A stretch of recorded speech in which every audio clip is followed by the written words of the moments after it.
Welcome to the Val and Ed Show. I'm Val. I'm Ange. All right, on the field, off the field. We got your game plan. Let's take the game to the next level. Let's go.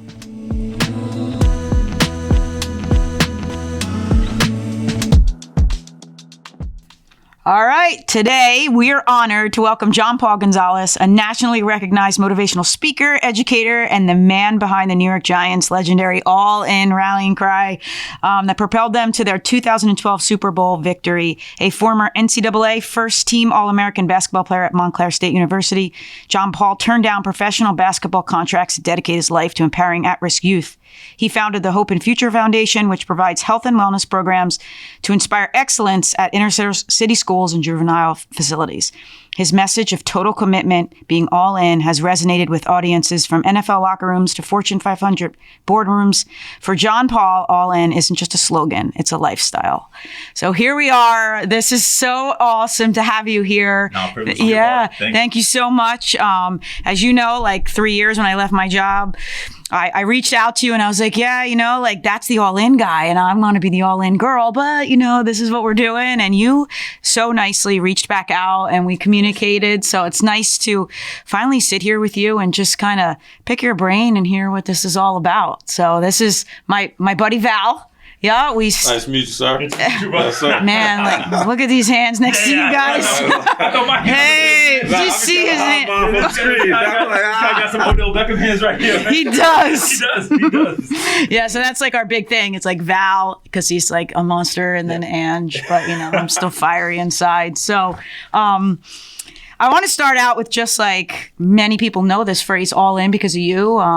It's funny, like when I go to a school, somebody's like, yeah, we had the all in guy here. And I'm like, we're different. He's tall, I'm short, but we got the same little message here. But I just wanted to hear about your story, like firsthand and how it all came about, Yeah, honestly, first of all, didn't expect any of it. And okay. So I'm a big believer of, the phrase that said, if you want to make God laugh, tell him your plans. Mm-hmm. I think there's some truth in that, And so, I got a phone call and it was the then chaplain of the New York Giants. Okay. And he calls me up. I'm in the middle of like seventh period. I'm teaching ninth grade world history.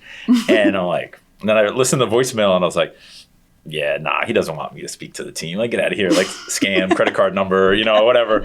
And he was like, nah, Gian Paul, like, I know what you do. And, you've been doing some stuff that I heard about and just think it would be good for the players to hear about what you do. And I was like, yeah, but I'm not a football player. How am I going to relate? I talk about Julius Caesar. They don't want to learn about that. Genghis Khan. Like, I played basketball. Football wasn't even my thing per se.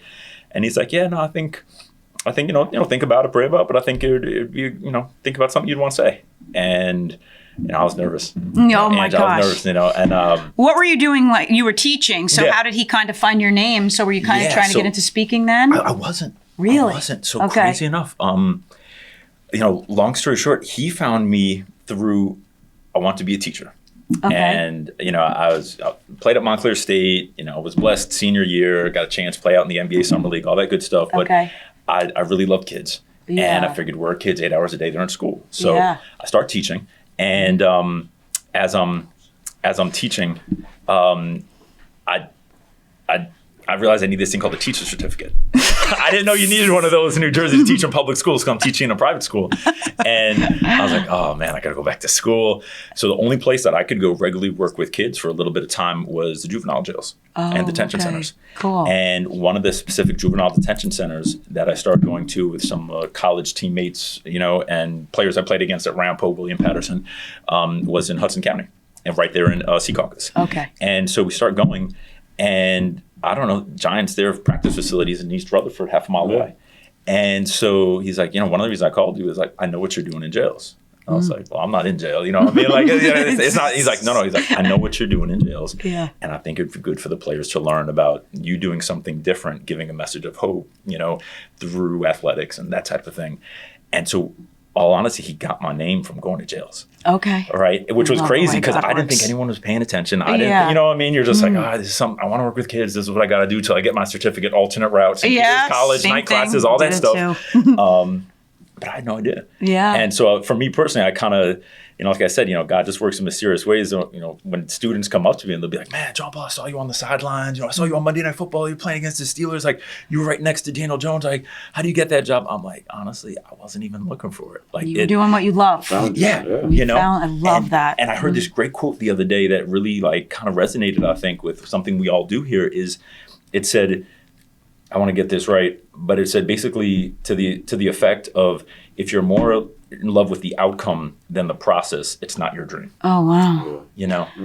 We just talked about that in our... There you go. Yeah. And so That's it's just nuts. It's just like that idea of like the stuff that you do, stuff you guys do, man, you just love this right here. It might not always be perfect, might not always be squeaky clean. We're always working towards another level of excellence, but we just love getting up and trying. Yeah. But with the people who are just like, well, once I make my first $1 million, then I made it. I'm like, all right. And I see guys when we get them in the facility, with the team or different people I work with in different organizations, when they're just talking about, well, once I get this, then I'm good.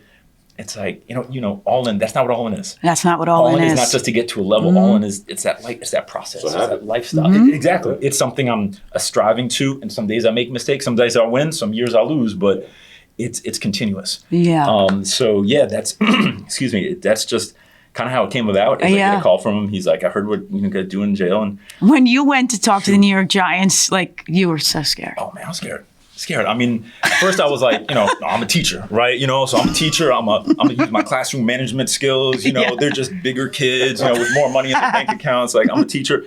And so at first I was like, oh, you know what? I'm a teacher. I'm gonna stand by the door. I'm gonna shake all their hands. Establish, relationship, dominance. Come in there and do that. They go like, man, why you bring him up, man? I know. The first dude who walks in the door, he's 6'9", 320 pounds, right? And he's like, your hands is, and I was like, dang. Bad idea. This teacher thing ain't gonna work. And then I was like, all right, my PowerPoint is fire, right? I'm gonna use my PowerPoint technology, And then at that time, Coach Coughlin was the coach. Yeah. He was real precise about his meetings. And so I was just like, and they're like, you probably want to speed this up a bit, kind of thing. Because I thought, 25 minutes, I'll establish all these ideas and principles. And, it's the meetings before, it's game night meetings. Yeah. So guys are just thinking about that chalk talk. Yeah, the X gap. It's like, that chalk talk. Yeah, like I can't stay concentrated on a philosophical concept. Like, give it to me good, chap. Like, so I was just, honestly, I just shared from the heart. And it was really a message that just sharing from the heart. And it was just a challenge, honestly, not even about the field.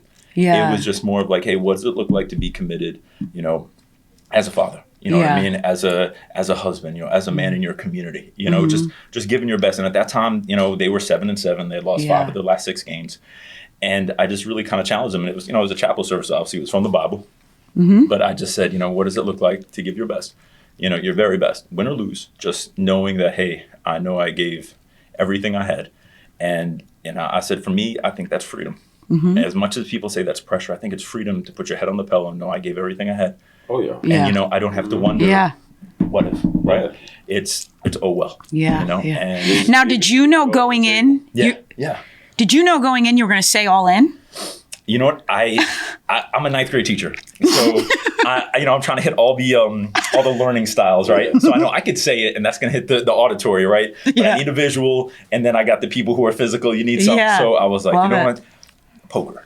Yeah. Man, you give them a chip.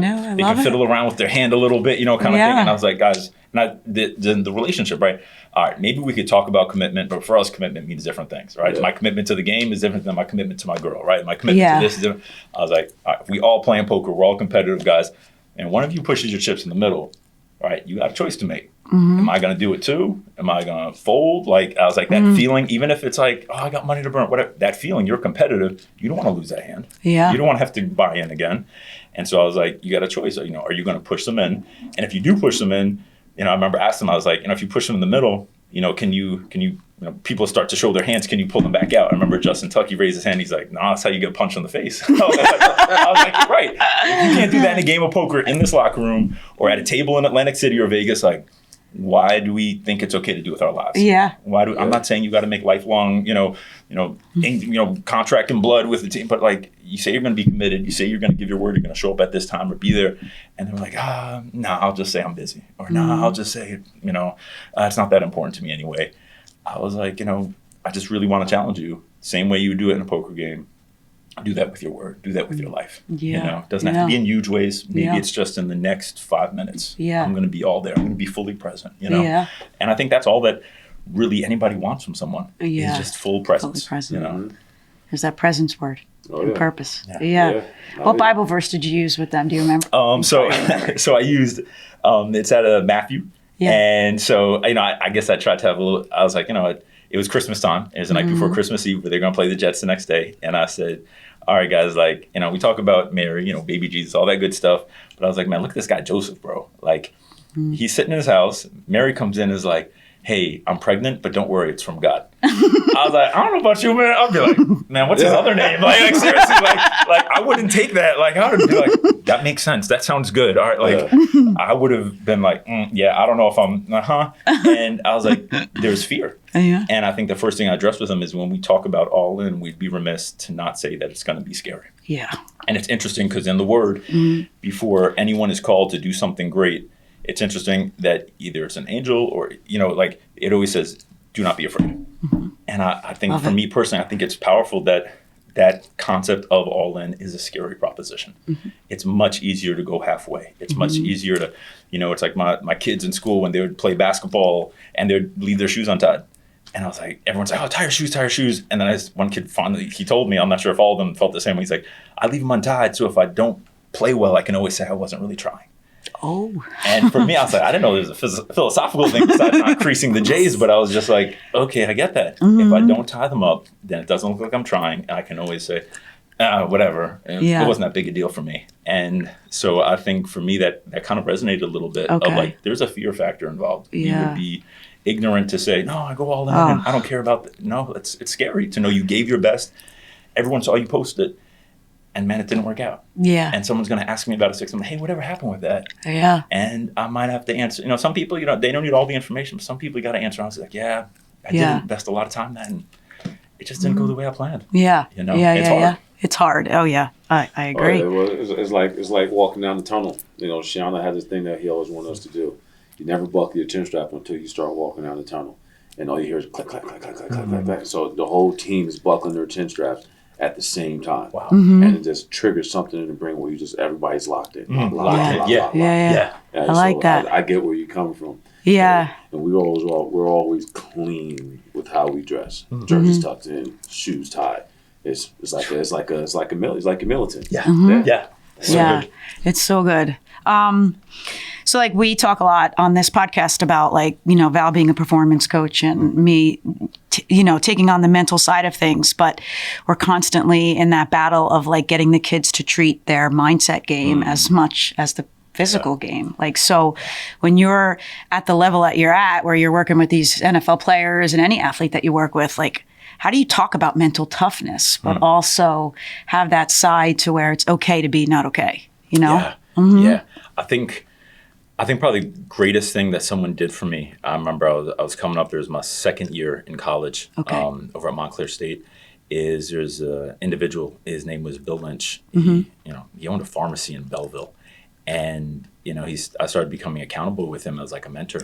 And I remember him saying something I'd never heard before. And I think it was unnerving at first. He said, hey, Gian Paul, I know, you know, you really enjoy basketball and what you're doing. He's like, I just want to let you know our relationship is never on the table based on your performance. And I've never had someone say that to me. Everything was always like, even at a young age, and I hate to say that, like, and I'm, you know, working with a therapist a little bit to get through some stuff, like it was always, you know, performance based. If I do this, then I make them happy. If I do this, it wasn't just making them happy. It was, if I do this, then I'll get accepted. If I'll do this, then I can use that social equity to purchase love. Okay. To purchase belonging. Yeah.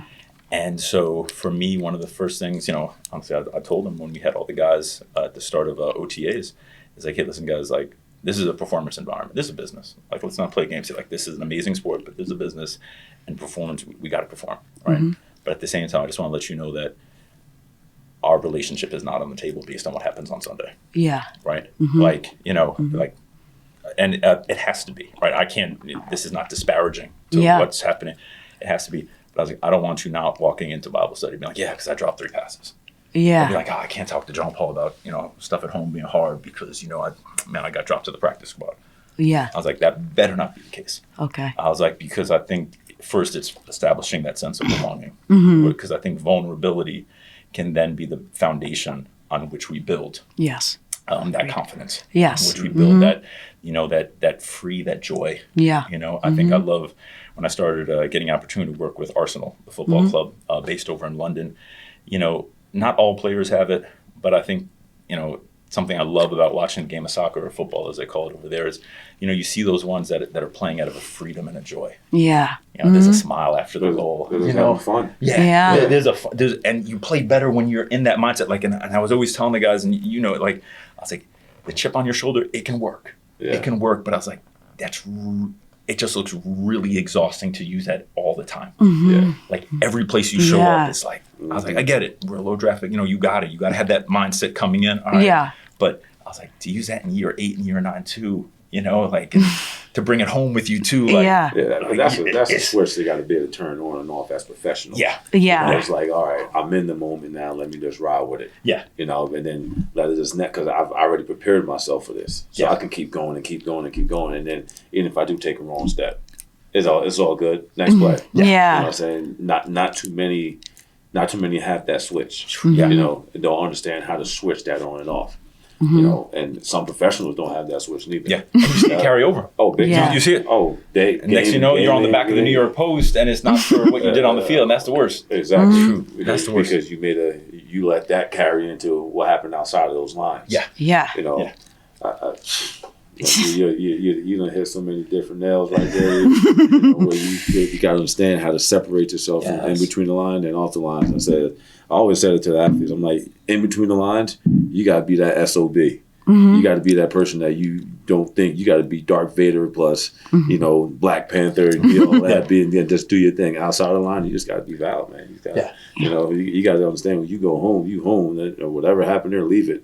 Because now you got to flip that switch. And it's so important, to your point, it's so important, like you said, when you're home, like, you take care of that. Because I'm always telling them that, it's interesting. When you take care of your business off the field, you'll be able to play better on it. Yeah. Because then that thing. That right mind space. Yeah. Because it's like, I shouldn't have said that to her. Oh, man, why'd I black out on him? Right? Like, you didn't have that conversation you had in the hotel room before you got to the team bus and we're on our way to, Dallas Cowboys Stadium. Like, that, as much as you say it doesn't, it will. So, take care of your business there. It's almost like you're going to get on the ship, you're going to leave, try to leave it in the best place. And, and the word says all the time, like, don't let the sun go down on your wrath. And I'm honestly, it's like, hey, before you come to the facility, because you have our meetings at night, and then, even for the home games, meeting at night, and then they go to the team hotel, and they go right to MetLife.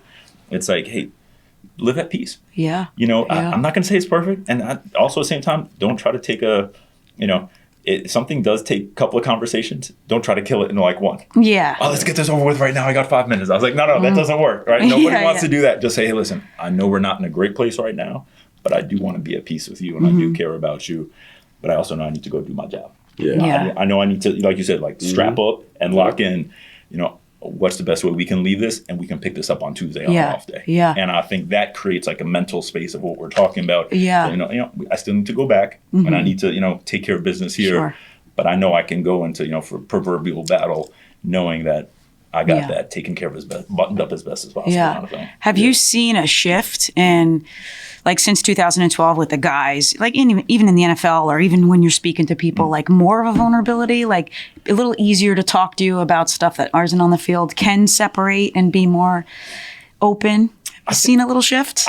I think in a positive way. Yeah, awesome. The more as it's been expressed. Yeah. And but I think sometimes then even with that, you just always want to get to the authentic. Yeah. How do you handle that? Like getting to the authentic and knowing that a guy is just totally like, this wall is thick. Well, just pray, right? Yeah, like seriously. It's prayer. And it's also, I'm a big proponent of, for lack of a better term, keeping things optional. Okay. Sometimes like, oh man, that guy needs to talk to you. Yeah, you better talk to him. It's like, okay. But at the same time, like, I know at the same time, for all of us, when our mom never made us try to be friends with somebody, that worked out. You should be friends with her. She's a really good, like, okay. Right? Like, I can't force you to open up. I can't. Yeah. But there are ways maybe we can build bridges. Okay. The simple words too, just to trigger somebody. There's such simple words. I know I was like that for a while. When my first year in college, I was like, I was always angry. And one day I was like, why am I angry? What am I angry about? And I was like, man, screw this. I'm going to live the best life I know how to live. And I started, I guess you could say, fake it till you get it. Yeah. Yes. But I was like, okay. And I started finding happiness. I was like, man, I'm doing something that a lot of people don't get to do. Yeah. Yes. So I said, screw this, man. Let's just have fun. So I just started living. But I started to find that balance. And then once I started finding balance in the game, then also academics, and then the social life was like that because we were on such a tight knit schedule. It was like, okay, it was football, school, social life, and it was just like, hey, listen, don't miss that team bus. You better be there if you're gonna make that sacrifice for that little 5%. And so I totally get what you're talking about as far as balancing everything out and finding your happy medium. Yeah. You know, you got to find a happy medium in everything that you're doing. Got it. I'm going to tell you a story about Val. So we just do a podcast episode and like, I wanted to start light, right? So I'm like, listen, we're going to do this thing. What is your highs and lows of the day? You know, like just sit with your kids, you know. So I say to him, Val, what's your high and low of the day? He's like, you know, my kids. He's like, I can't get them to understand that everything they do, you know, they have to go all in, you know, so to say is what we're talking about. And I said, no, I just like want to know, like, what's your high and what's your low? Like, did you eat pancakes or, you know, did you cry at a movie, bro? Can you keep it light? He still didn't get the hint, Gian Paul. He went into the next thing and I'm like, all right, let's start again. He was ready to go. You were there. Yeah. Like she said something that tricked me. I'm like, it's a high and a low because I get to educate my two kids on that. Listen, you got a dad that played at the highest level, and you got a mom that danced at Juilliard and danced professionally. And I'm looking, I'm like, they're not us, but we got to create something inside of them because they're a sponge to us. And I'm just like, man, listen, if you don't tighten up, you gonna be outside. You know what I'm saying? You gonna figure this thing out on your own.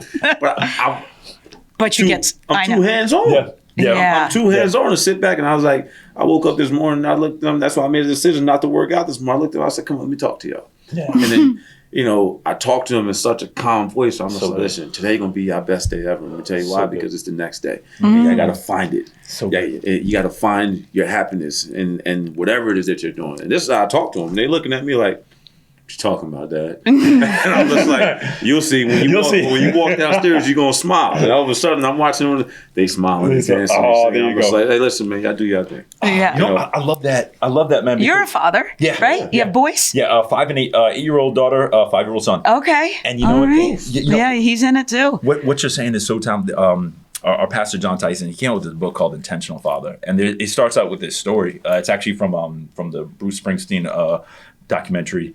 And basically, you know, long story short, he said Bruce Springsteen was sitting there with his dad, and he had never had like a relationship with his dad really, but he just had his first son. And he said like something crazy, like they were in California drinking like beers for breakfast. And he said his dad finally, like, because he had achieved a degree of success, his dad was like, hey, listen, Bruce, I just want to let you know, like, I haven't been the best to you. And, you know, I'm sorry about that. And he said in that moment, he realized like parents, like, are two things. They're either ancestors or they're ghosts. And he said, you know, ghosts haunt you and they stay with you. And they're always that thing that like you're scared of and you're looking over your shoulder for, like when the lights turn off. But he's like, ancestors give you a sense of purpose and help you understand that you're a part of a bigger whole than yourself. And I like, for me, that stuck with me, like, as you know, because I was, you know, same thing, man. I was getting on my daughter and this and that. And I was like, man, am I being a ghost or an ancestor right now? Am I giving a sense of purpose? Like, hey, we're Gonzalez's, and this is what we do. And, you know, like, hey, I want to provide better than I had, but at the same time, these are some principles we need to learn. Or am I, you know, or am I being a ghost, just being this voice in the back of your head that you're scared to tell me what's really going on, or you're afraid of what's happening, and I can't tell Dad, he's going to be mad. And I was like, you know, that really triggered me of like, you know, and I love the fact that you took that time to talk to him in that way, like you just mentioned, because that's some ancestor stuff. Yeah. That's really good. Yeah. I love that. That's really good. Got to definitely, you know, stay with them on their journey because because they're such a sponge to their environment. Yeah. And just kids in general, like even the kids we deal with, they're such a sponge to their environment. And, you know, Ange always pinpoints it. You know, you gotta be mindful how you talk to yourself. You know, and some don't understand it right there and then. Mm. You know I never understood things right there and then I have to like read it like 20,000 more times. I'm just like, this is what they meant. And I like, you know, the bottom line, you know, nobody owes you anything. Yeah. You know, what you achieve or fail to achieve is going to be based off of what you put into it. Mm-hmm. You know, and they stay the course with that. And if you don't stay the course with on your journey, right, you're always going to you're going to start seeing like a lake turn to a river because it starts going this way, that way, all different, and all of a sudden you have no direction. Yeah. You know, and the big thing is just keeping the minds of people. Forget about the young athletes. There's minds of people because adults lose track too. We do. Yeah, You know, We do. and we need something to homegrown us. Yeah. You know? We need something to homegrown us and bring us back to reality. Like, listen, like this is a humbling factor. Yeah.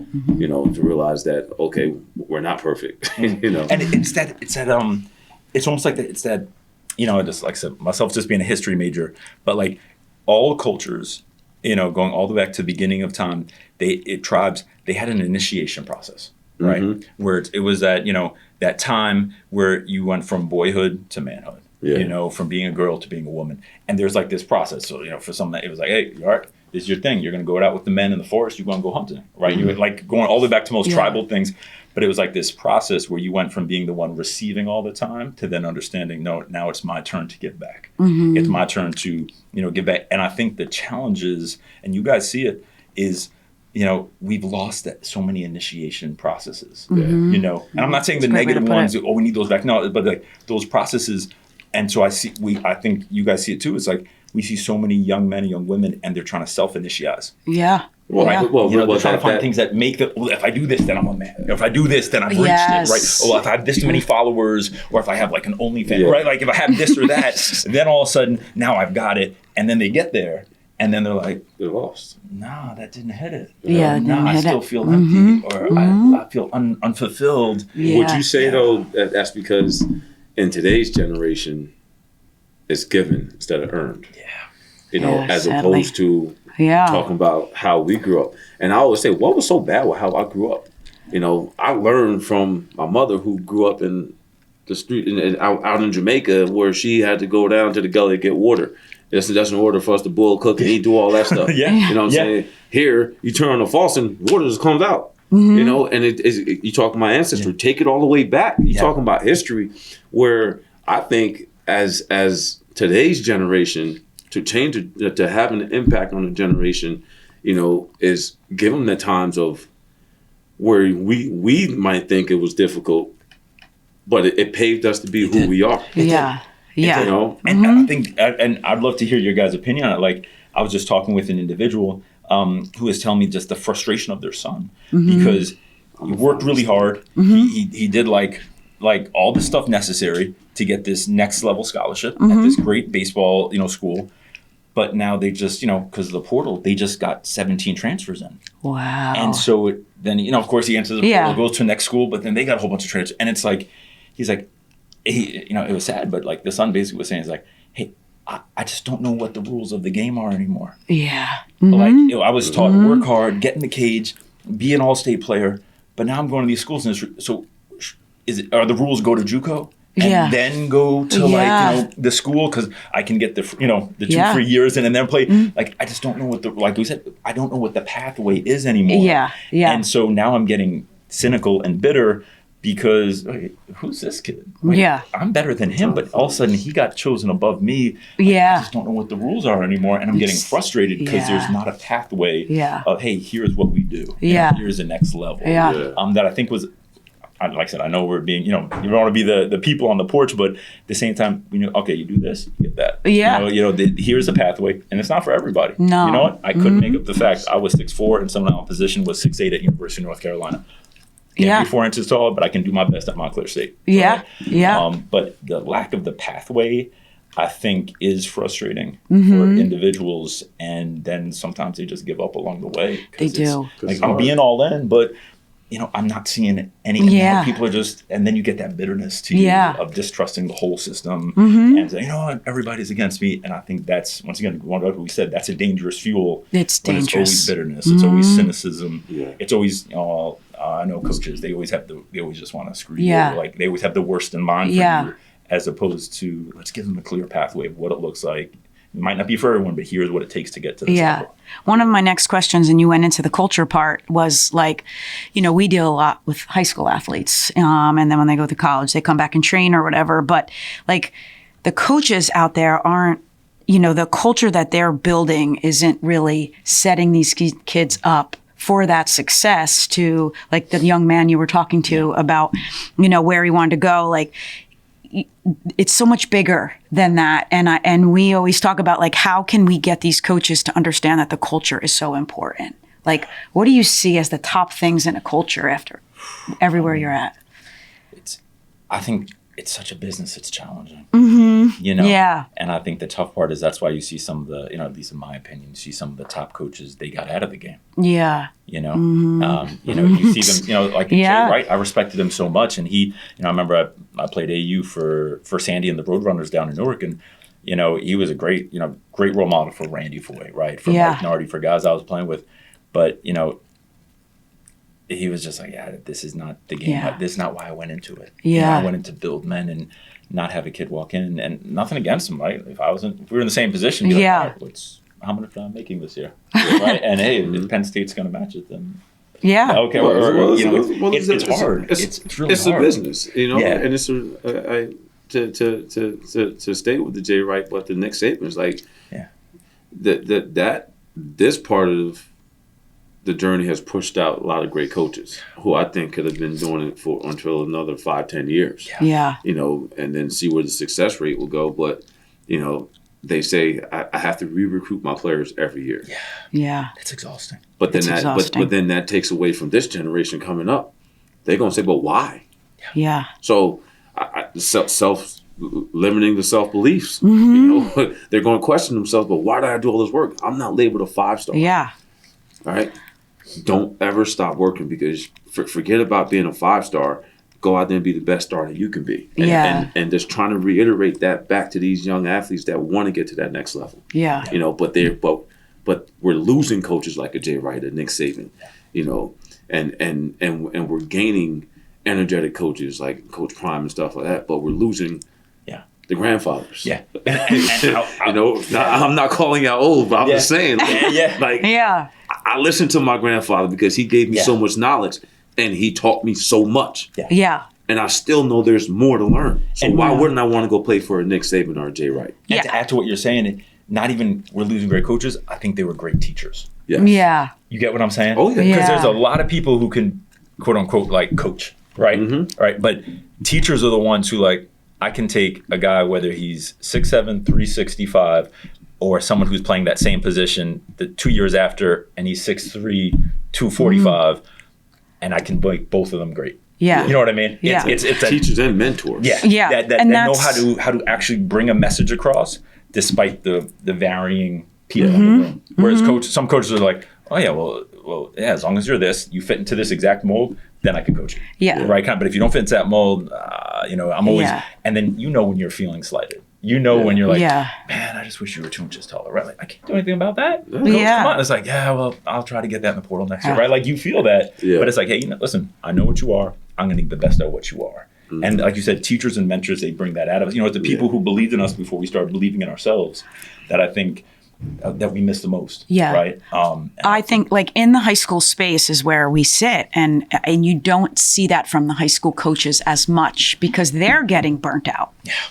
And if we don't have, because even if you're not like, okay, a high school team around here, maybe 3% are going to go play the next level, but you have a group of 25 guys that you have to teach and mentor for the rest of their lives. Like you see it with what you do outside of all of this speaking and stuff. And it's so vital that I don't know how to get it across that even if your athletes aren't the ones who are going to show up on time, our job is to teach them how and create an environment where they want to, because that you're at the highest level, right? So maybe even if they're not getting to that highest level, how can we get a coach to see the importance of their job anymore?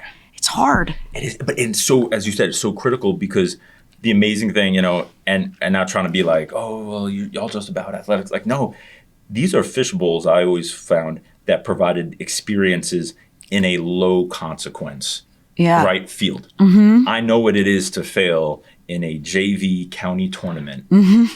Is anyone going to remember it 3 months from now? No. But that feeling I get is something that can help motivate me for when I'm 27 and I'm a father and I got to provide for 2 kids at home. Yes. And I can't just be like, you know what, man, I'm not getting respect at my job.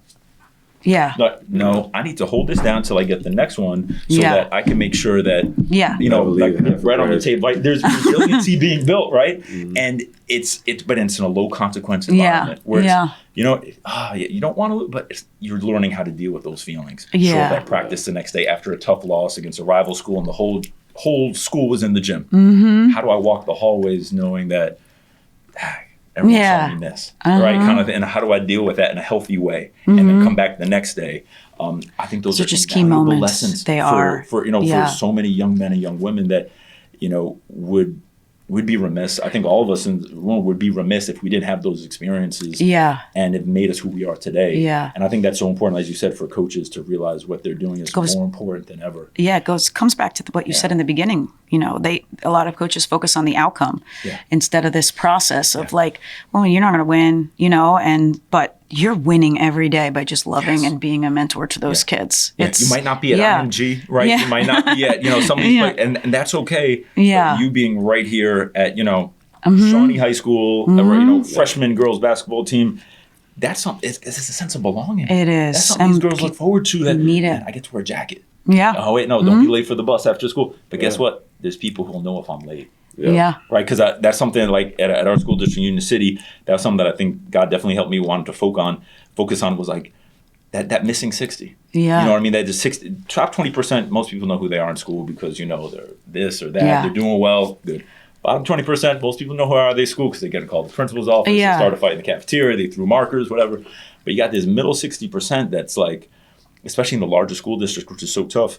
It's like, man, if I show up, does anyone even know if I'm there? Yeah, it's such a great Right? point. You know, and so it's, I think, for teachers and coaches, that they're not going to go on to play, you know, at Rutgers field hockey. But the fact that they have to wear a jersey and practice at 3:30 after school, part of something. and they may have to be on the B field because the A field is taken up by football. It doesn't matter. They're a part of something. Yeah. It's, well, if I don't show up, coach is going to call my house. Yeah. Right? Or going to Yeah. be like, hey, where were you yesterday? And sometimes that's the only person who might ask where they were. Uh-huh. You know? I love that.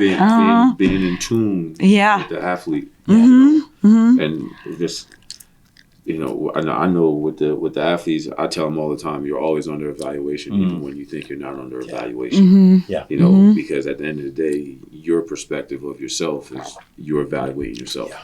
You know, you'll know if you cheated or not because you got to go home and look in the mirror. Yes. But you see, in inside of my walls in my gym, I'm always evaluating every person that walks in, you know, and just understanding that, okay, you having a bad day.